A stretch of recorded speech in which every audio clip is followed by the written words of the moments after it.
Welcome back to another episode of the AA Sports Podcast. My name's Art, here with my brother Alex. What's going on, guys? What's going on? Alex, big weekend in the UFC and boxing. Well, boxing not so much, but the UFC. If you guys haven't already, make sure you subscribe, drop a comment, leave a like. All that good stuff really helps out the podcast. So let's get started with UFC 260, where we saw Francis Ngannou be crowned the new heavyweight champion of the world. What'd you think of Francis Ngannou's performance? You know what? I thought he looked really good. He definitely looked like a different Francis Ngannou.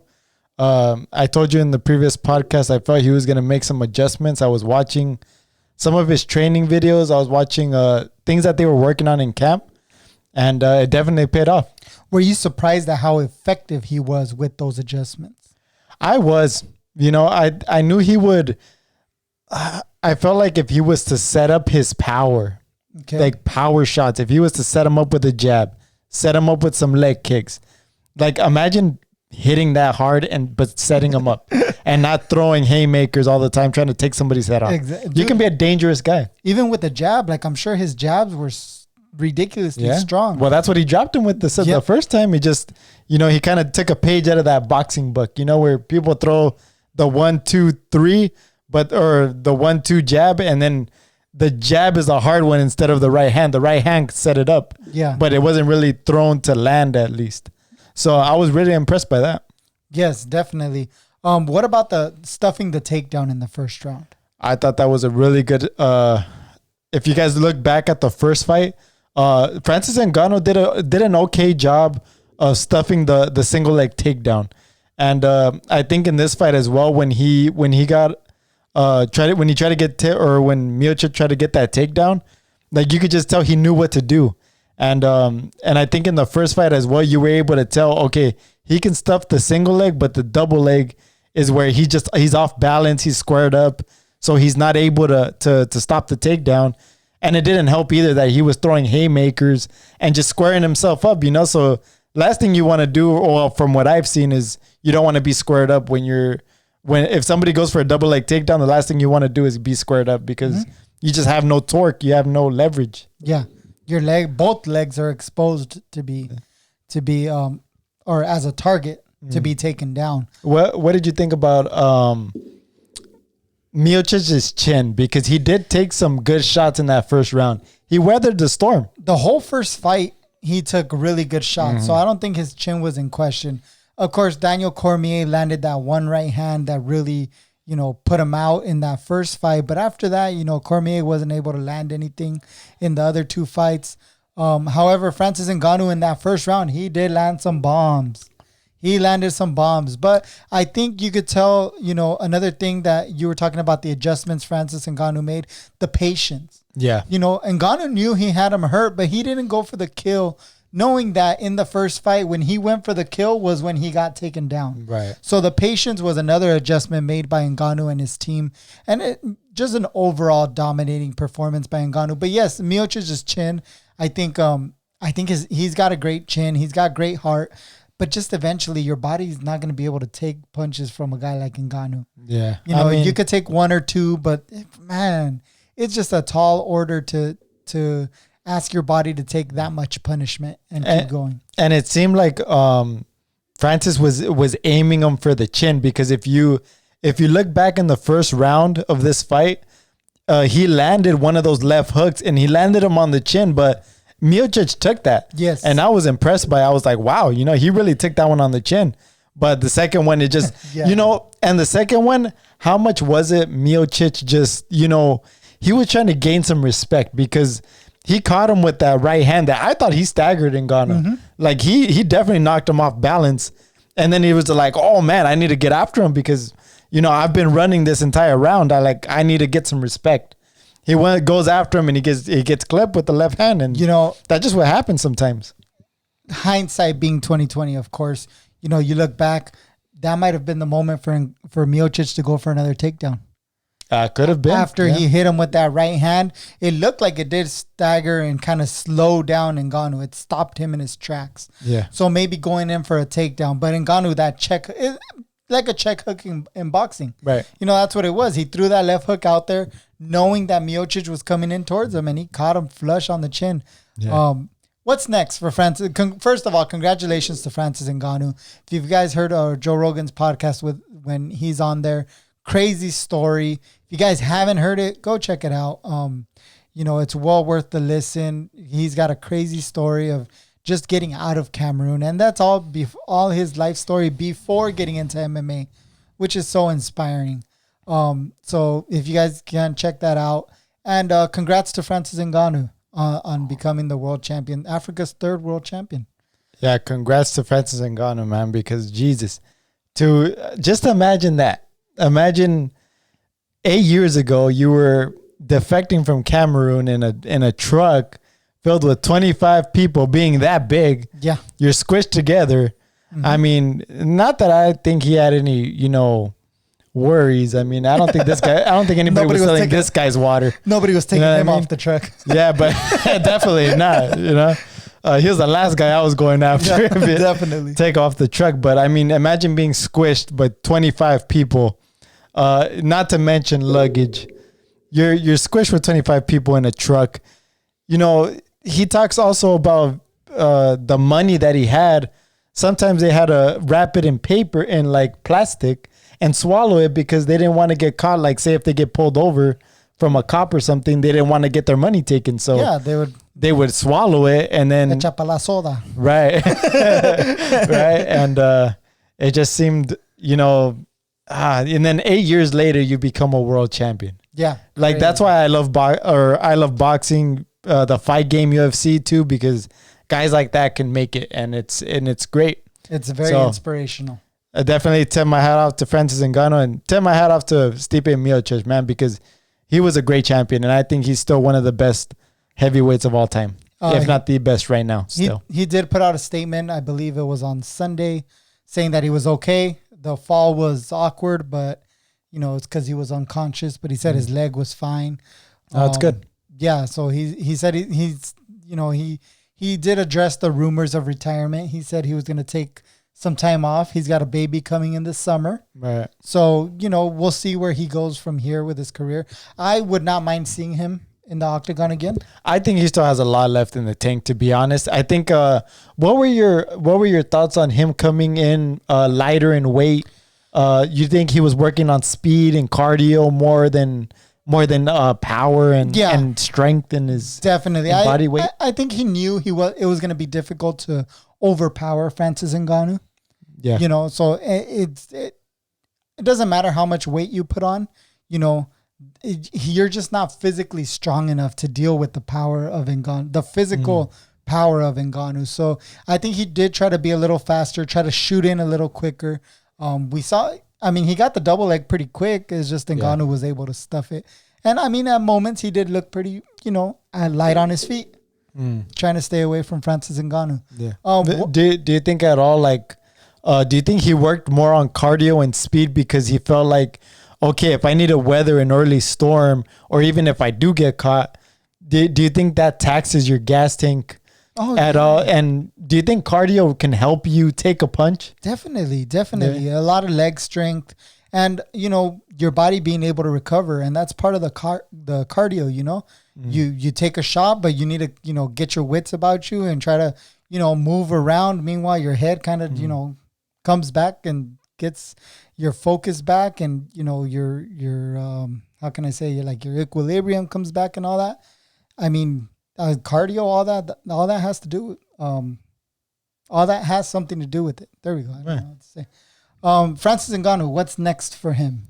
I really want to see that fight with John Jones, but we actually recorded this on Sunday night, but we recorded it and it deleted. We figured out what the issue was, but sorry about that, guys. But this is now Monday night, and Francis Ngannou is gonna fight John Jones, is what it looked like.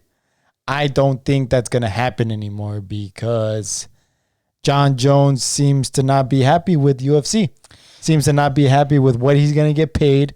He's saying that they need to release him. He says he needs to be cut. He's tired of the bull crap. And if I'm being honest, he's scared.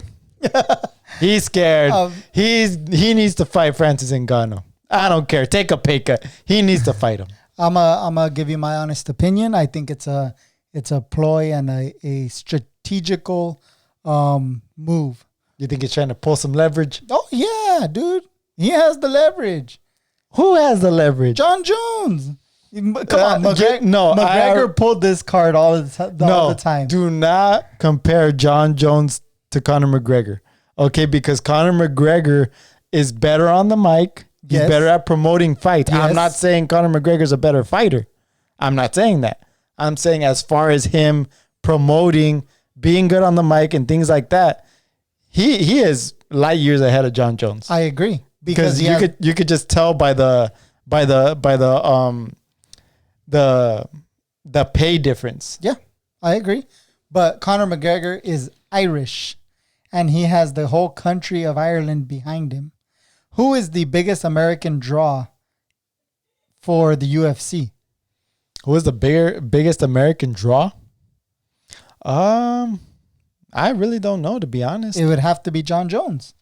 You think so? Yeah, I guess it could be. American. I mean, I would have to look back and see. Khabib for Russia, McGregor for Ireland, and I guess maybe Masvidal, but even then, Masvidal's, somewhere there. But I think John Jones is the biggest draw for the UFC, in the United States, I guess we could say. Yeah, that could be a big possibility. So actually, he has some leverage there, or at least that he's trying to pull. Look, you're not going to take the first offer. Let's be real. That's how negotiation works. Dude, it's 2 days after the fight, and Dana White already sent an offer to John Jones? I don't think so. I call BS. I think John Jones is just letting Dana White know and letting the people know he's not going to fight this fight for free. Well, and he shouldn't. He shouldn't fight this fight for free. Well, he's going to have to do something, because I think if you're the UFC, in this case, you want to, if John Jones is not going to take a pay cut, if he's asking for too much money, you don't give in, because I think you have a bigger star in Francis Ngannou. I agree. You don't give in. However, you make this fight. You make this fight, but let me tell you something. You have a John Jones that tested positive about 4 times. You have a guy. What if he beats Francis Ngannou? That's what I'm saying. Then you're stuck with a guy who may or is in question whether he's used performance enhancers, whether he's used certain things. What if he beats Francis Ngannou? Francis Ngannou loses to him, and then what do you have? But we just talked about how John Jones is the biggest American draw. If he were to beat Francis Ngannou, you're talking a trilogy here. You're talking big money across 3 fights. Yeah, maybe. So there's a lot of money to be made. I think the UFC needs to take that risk and make this fight no matter what. Because if Ngannou can beat John Jones, who is, in my eyes, the biggest American draw, and beat him handily, Ngannou's going to make you so much more money than what John Jones, is asking for. And you're going to be able to pay Derek Lewis. Who else is at heavyweight in the top 5? Miocic, I guess you'll be able to pay him less. Him and Derek Lewis less than what John Jones is asking for. But that fight is the fight to make. You have to make that fight. There's no way. I don't see him getting released, to be honest. I think John Jones is still gonna fight. There's no way he asked for a release. I mean, I don't think he doesn't have the avenues. He's talking about, he'll take his business elsewhere. What business? There's nowhere to, who are you going to fight that's bigger than Francis Ngannou or I agree. Anyone in the line? And it's not even just Francis Ngannou. It's Derek Lewis. There's a line of killers in that heavyweight division. It's not what it used to be. Yeah. There's a lot of guys coming up. And I can't wait to see it. You know what? I hope that they keep John Jones in line, because I don't want him being released or none of that crap. I want to see him fight Francis Ngannou, the best fight the best.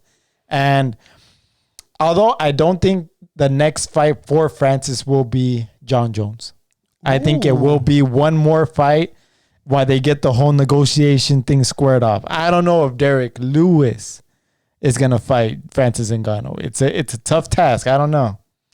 Dude, Alexander Volkov. I think that would be a good title defense for Francis Ngannou. They're not gonna have Alexander Volkov fight Ngannou. Why not? I think they're gonna have, if they're gonna have anybody fight Alexander Volkov, is gonna have to be a guy like Cyril Gane. Yeah, Cyril Gane or one of those guys. But I feel like, just because he got knocked out by Derek Lewis, I don't think that's why. Okay. Although he has been on a win streak, he's been looking good. I just don't think that they'll have him for Ngannou next. That's fair. That's fair. Yeah. But you know what? I'm definitely excited about the heavyweight division. Oh, dude, there's so much potential out there. And we're now rolling out Stipe Miocic because Miocic is still the number one contender. I bet you he can beat, him and Derek Lewis is going to be a good fight because Derek Lewis can crack, man. Yeah. Let me tell you, these are special guys. Like Ngannou, Miocic, and Derek Lewis.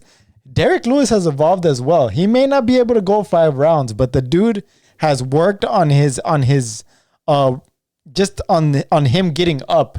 Before it was like when he fought Daniel Cormier, he got taken down real easy. But he's one of those guys that has like freakish strength, to where he can just get up. And if he just works on his wrestling, I think he's able to get up just due to his brute strength, and not to mention his knockout power. He has the most knockouts in heavyweight history. Yep. Right. And that's even more than Francis Ngannou. Francis Ngannou's got 10. So, you know what? I can't wait.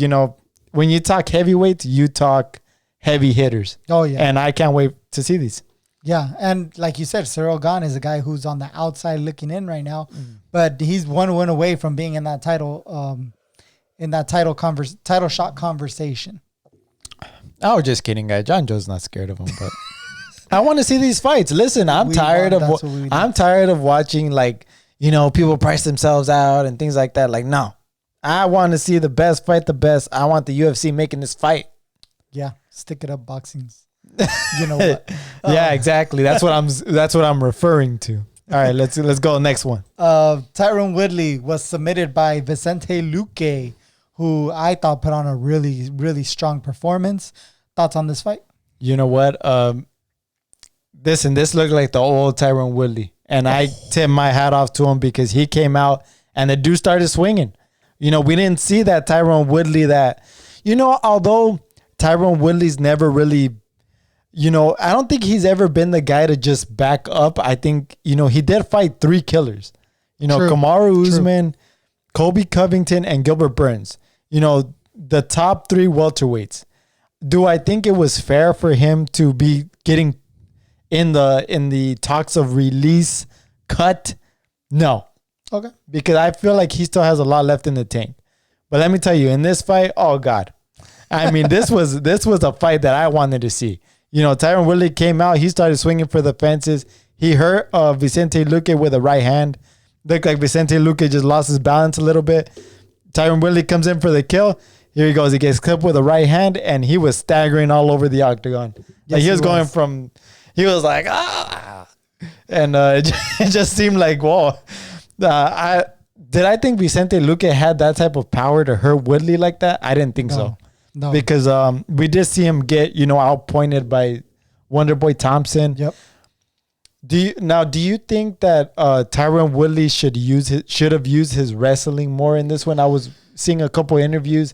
It seemed like Chael Sonnen thought that he should have used his wrestling. I thought he should have, but I think he saw some kind of opening. I think he saw something in Luque where he thought he could smother him and then get into the wrestling. But when they were in the clinch, Luque was able to get out of there fairly easily. Right. So, I mean, maybe that was Woodley's game plan to try to smother, get him close to the cage, clinch, and then get the takedown. But, Vicente Luque turned right away into the center of the octagon, and they went back into the stand-up. That's when he caught him with that the right hand, I believe, right? Right.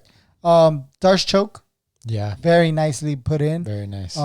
He said after that he kind of knew that it was sunk in very tight. He heard Woodley's corner giving him the proper instructions to get out, but he knew he had it in. Yeah. And like I was telling you before, if you're in the octagon, like when your choke is in, or when what you're doing is working, and Woodley's coaches, obviously they didn't know how tight that Darce was in, but it was in really tight. Because to make Tyron Woodley tap like that, very impressive.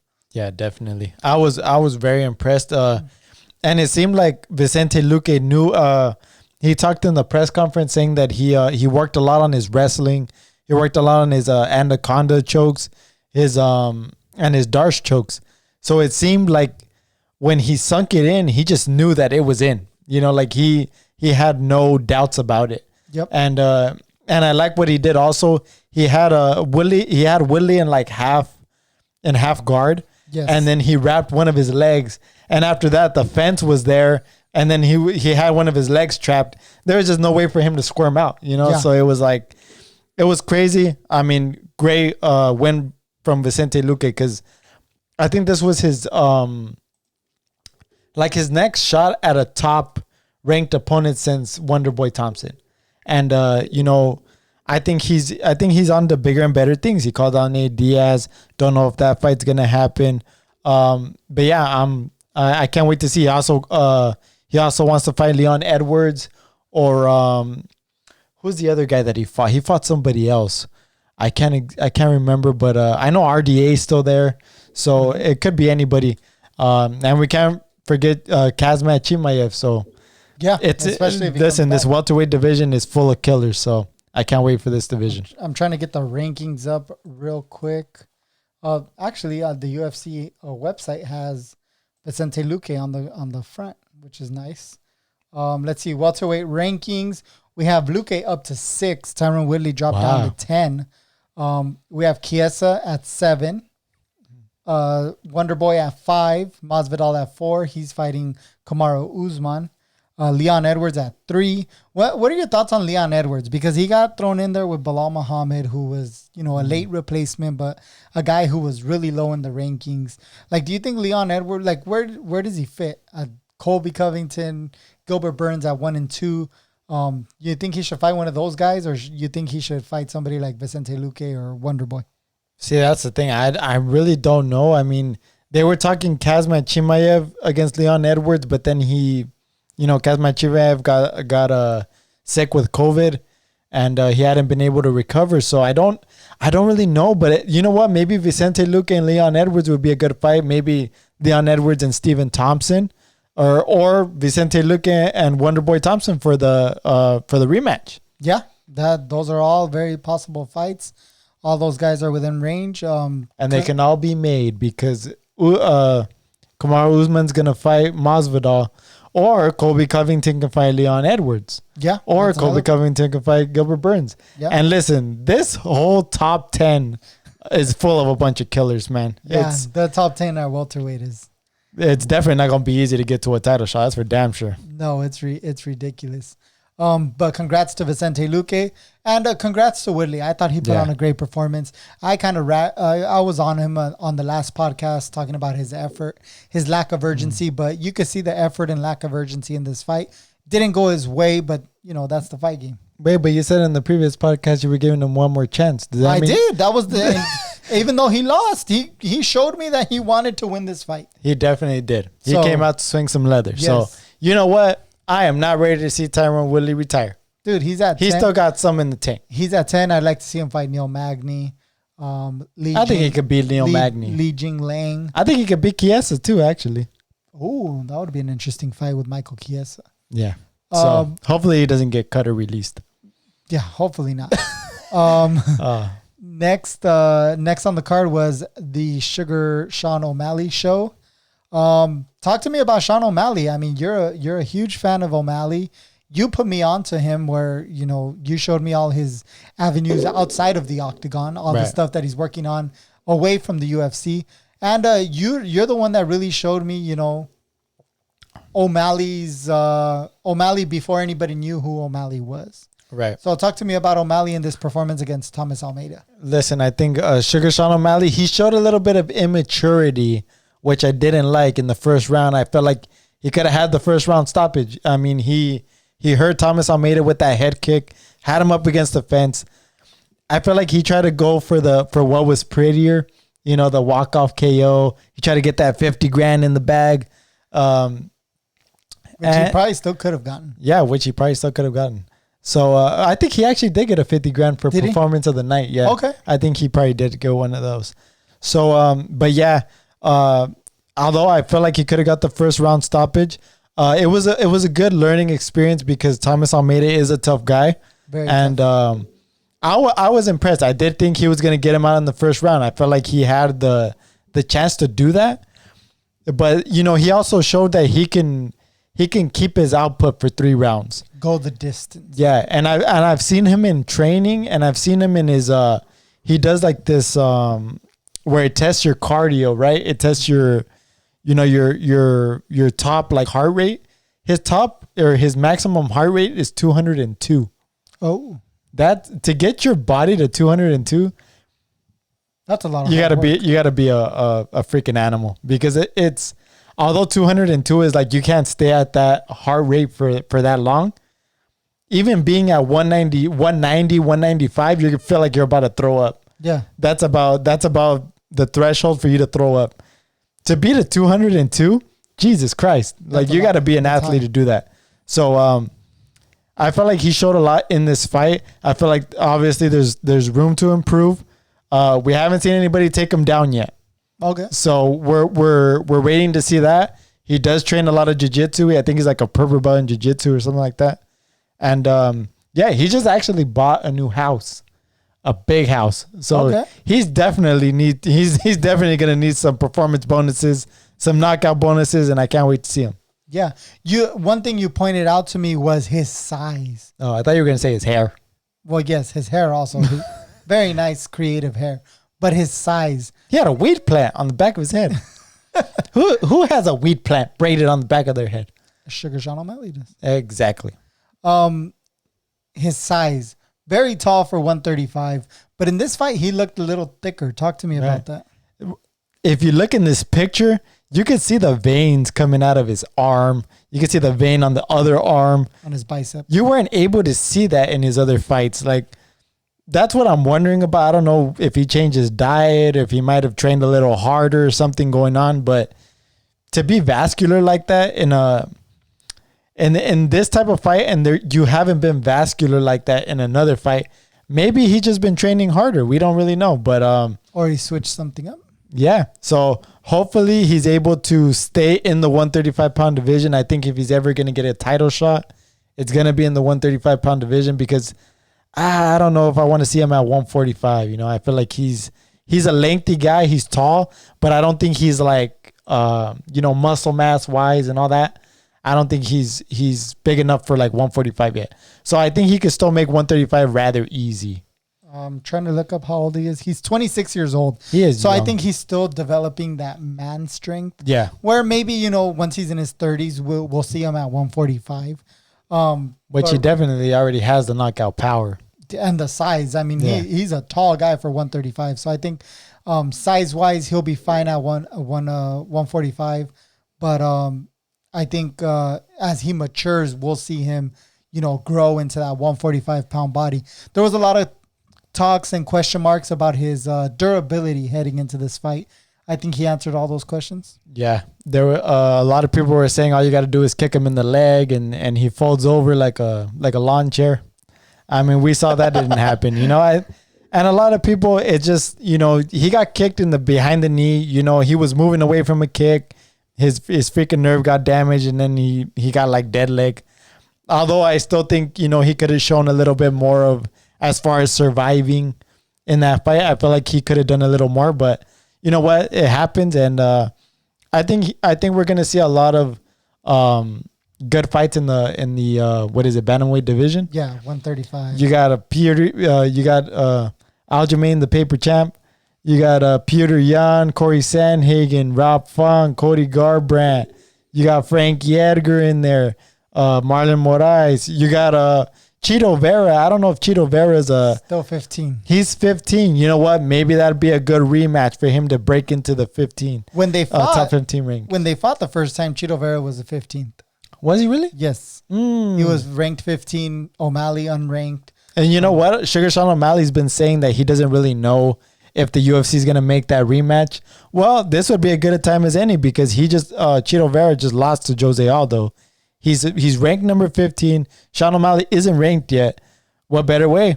To break into that top 15 and see how it goes. Those 15 guys at bantamweight, man, that's a gauntlet. Yeah, definitely. If you could make it through that, you deserve a freaking title shot. Yeah, definitely. It's definitely no easy route to a title shot. That's for sure. Thomas Almeida drops another fight. I think that's 5 in a row that he's lost. We'll see what happens, but he's a tough, durable guy. He's a good guy a good measuring stick for the young guys, to go up against it. It sucks that, we have to, talk him down like that as kind of, as like a gatekeeper, but everybody has their role, unfortunately. And it sucks because, just a few years, well, not a few years ago, what was it, like 2012, 2011, when he fought Cody Garbrandt? Well, no, that wasn't that far back. No, it was probably like 2015. Yeah, right. It was like, because he fought like Dominic Cruz in like 2016, I think. Yeah. If I'm not mistaken. But yeah, Thomas Almeida's it sucks to see it, but in the bantamweight division, let me tell you, it's definitely no cakewalk, man. It's definitely a tough division. He fought Cody Garbrandt in 2016. 2016. So we were close. Yeah. That's when he lost. And then after that, Jimmy Rivera beat him in 2017. Rob Font beat him in 2018. Didn't fight in 2019. 2020, Jonathan Martinez beat him. And then, of course, Sean O'Malley this past weekend. So Almeida's been on a rough streak. But, hey, 135 in the UFC, man. It's no joke. Yeah. Any other fights on this card you want to talk about real quick? We had Miranda Maverick. She had a nice win over Robertson, I believe her name was. Yep. Some judges, I think 2 of the judges gave it to her 3-0. I thought it was a 2-1 fight. But she looked good. Yeah. She looked really good, controlling on the ground. And also Malarkey got himself a nice first-round knockout. Listen, that fight was a good fight. You know what? These dudes came out and they were swinging for the fences. It was only like 2 minutes, but it was a great fight. Heck yeah. I don't care if it's 1 minute of if guys come to throw some hands, I'll be the first one to sit down and watch it. I don't care if it's 1 minute or 2 minutes. If you're aiming for that chin, I don't want to see nobody taking nobody down. I want to see 2 guys knock the chins off each other. Yeah, I completely agree. And let me see. I'm trying to look up the rest of this card real quick. I know I think one of Khabib's guys, right? His cousin or something. I believe it was his cousin. Something Nurmagomedov, but I forgot. Abu Bakr Nurmagomedov got himself a unanimous decision over Jared Gooden. He looked good in that fight. He just dominated pretty much the whole time. Alonzo Menefield had a nice submission win with the Von Flue St. Preux choke. And I didn't watch any of the other fights. Sorry. But, I mean, those were the 2 fights I was interested in anyways. Yeah. Let's do some boxing because it's not long enough to do a podcast on its own. Dillian Whyte stopped Alexander Povetkin. I believe it was in the 4th round. Vicious left hook. Povetkin couldn't get up. And Povetkin looked out of it, man. From round 1 when Dillian Whyte landed a good punch. What'd you think of how Povetkin looked and what'd you think of Dillian Whyte? You know what? I don't know about Povetkin, man. I don't know what happened to him, but it just, you told me that he had COVID, in December? In December. It's March now, late March. He did not look good. I mean, he got hit and it looked like he got wobbled every time. I don't know what happened, but you know what? Dillian Whyte definitely came in calculated. He was definitely looking to stop him early. And, it just seemed like Povetkin, after he got hurt the first time, just seemed like he didn't really recover. Don't know what happened. What about you? What do you think? It'd be interesting for somebody to do some work on Povetkin and really find out if, similar to Chimaev, find out if COVID is really messing these guys up, physically. There could be a lot of... maybe there's lingering effects or something.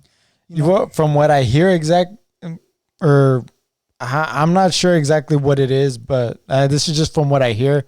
So apparently you get like vertigo for a few months where you get dizzy over certain things. We saw Cody Garbrandt or, some athletes, they get blood clots from, I guess complications from COVID. See, it could be COVID or it could just be, something that happens. I don't know, but it's just weird that you get COVID and then you get like blood clots. It seems like not too many people get blood clots, right? Yeah. So it's like, okay, well, if you hadn't had COVID in the past, you had no blood clots. Now you have COVID and you get blood clots. Well, then there's more COVID evidence, right? Yeah. It could just make your maybe it could also affect your cardiovascular, your lungs, your things like that. So, I mean, where does Alexander Povetkin go from here? I mean, he didn't look too good in this fight. He took some devastating shots, man. And do you want to see him in the ring again soon, or do you want to see him, take some time off and recover? I would like to see him take some time off, recover, see if his body can come back. Because look, Povetkin's never out until he's out, because he always has a puncher's chance. Right. But at the same time, you don't want to see a guy taking unnecessary punishment. I definitely don't want to see like that. you said, he just didn't look like himself. But not to take away anything from Dillian Whyte. Dillian Whyte, did what he had to do. No, this dude came out to freaking knock Povetkin's chin off his head, man. Yeah. He wasn't coming to mess around. No, he was not. He got the job done. I thought he looked very good at moments. I thought sometimes he looked a little impatient, just trying to knock him out with every punch. Mm-hmm. But when he did slow down and use his technique, I thought he looked really good. Now, I don't think he can compete with Tyson Fury or Anthony Joshua, who he already has a loss against Joshua. He was stopped. But, I'd like to see him fight somebody like Deontay Wilder. That would be a good fight. I think that would be a great fight. Maybe Luis Ortiz. Yeah, Luis Ortiz would be a good fight for him. So, I mean, there's guys for him to fight. Usyk is a guy who doesn't get talked about anymore. Mm-hmm. So I think that hype kind of died down. But I'm excited to see Dillian Whyte in the ring again soon in the heavyweight division. Sounds good. All right. Well, coming up later this week, we'll have a preview podcast. We got Jamal Herring taking on Carl Frampton in Dubai. A couple undercard fights to keep an eye on. So make sure you guys check out that podcast when it comes out later this week. And yeah, any last thoughts? Any last comments? No, I think we're good so far. We're good. Thank you guys for watching this episode of the A Sports Podcast. We'll talk to you guys next time. Thanks a lot, guys. Appreciate it.